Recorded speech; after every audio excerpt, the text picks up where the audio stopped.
Myeloid, இவங்களும் இவங்க அம்மா சொல்றதா சொல்லுவாங்க. இவங்க வீட்ல யாருமே உண்மையே பேச மாட்டாங்க. நீங்க போங்க மேடம்.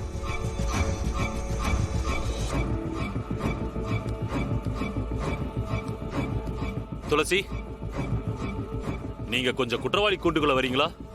உங்ககிட்ட கொஞ்சம் விசாரிக்கணும். Permission granted.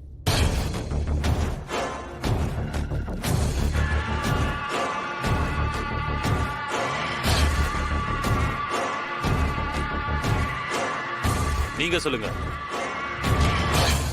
யுவர் ஆனர், எங்க அம்மா சொன்னதையும் என் தங்கச்சி சொன்னதையும் தான் நான் சொல்லுவேன். ஸ்ரீகாந்த் என்ன ரொம்ப நம்பினாரு. நான் அவருக்கு உண்மையா இருந்தேன். அதுக்கப்புறம் என்ன கல்யாணம் பண்ணிக்கணும்னு ஆசைப்பட்டாரு. உங்க ஜாதகம் சரியில்லைன்னு ஊரெல்லாம் சொல்லிக்கிட்டு இருக்காங்க. நிறைய மாப்பிள்ளைங்க வந்து ரிஜெக்ட் ஆயிருக்காங்க. குறிப்பா ஸ்ரீகாந்த் கல்யாணம் ஆகி ஒரு குழந்தையும் இருக்கு. அப்படி இருக்கும்போது அவரை எப்படி நீங்க ரெண்டாவது கல்யாணம் பண்ணீங்க? ஒரு மனிதாபிமான அடிப்படையில தான் நான் அந்த முடிவெடுத்தேன். அவர் குழந்தை தியாவை எனக்கு ரொம்ப பிடிக்கும். இந்த குழந்தைக்கும் என்ன ரொம்ப பிடிக்கும்.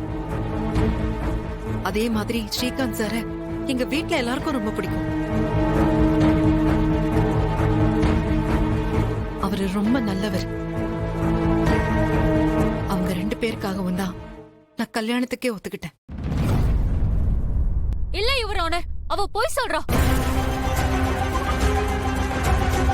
இங்க பாருங்கம்மா, நீங்க எது சொல்றதா இருந்தாலும் இங்க வந்து சொல்லுங்க.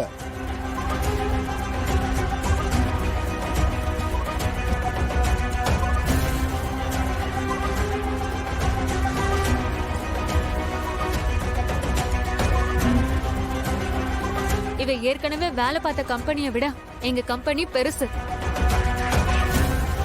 பிசினஸ் இண்டஸ்ட்ரியில பெரிய கம்பெனி.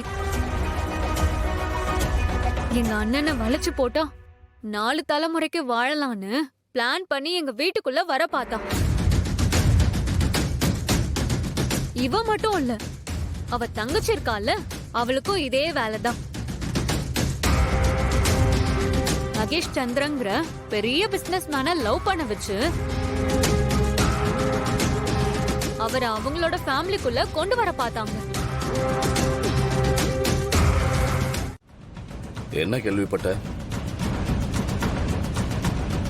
முருக மச்சான் இப்போ ஜெயிலுக்குள்ள இருக்கிறதுக்கு யார் காரணம்?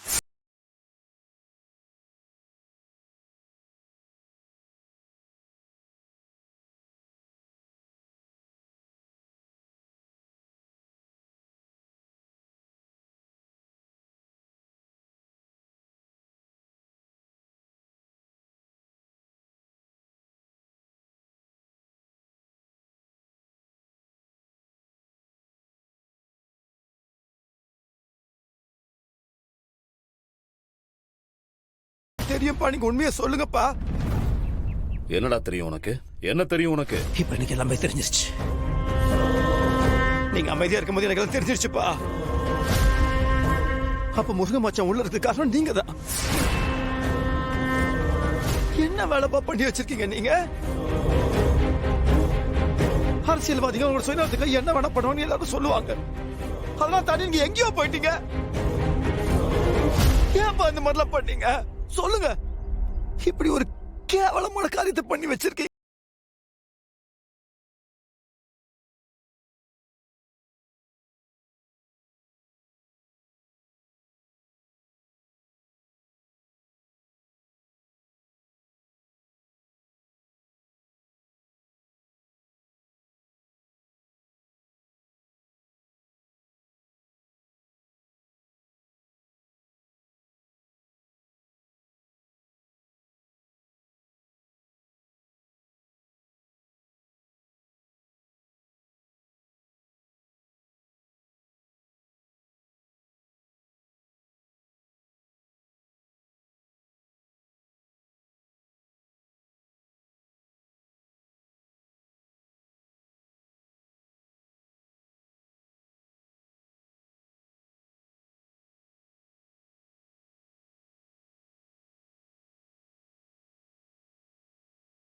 உனக்கு ஒன்னும் தெரியாது.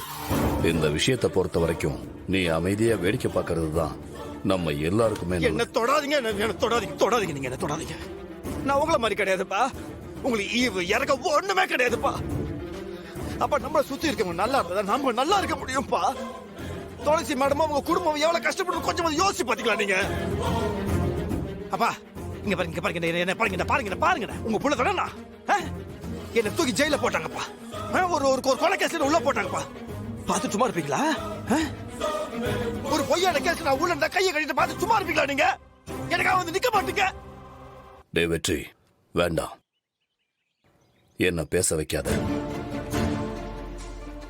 நான் பண்ணது தப்புதான், இல்லன்னு சொல்லல.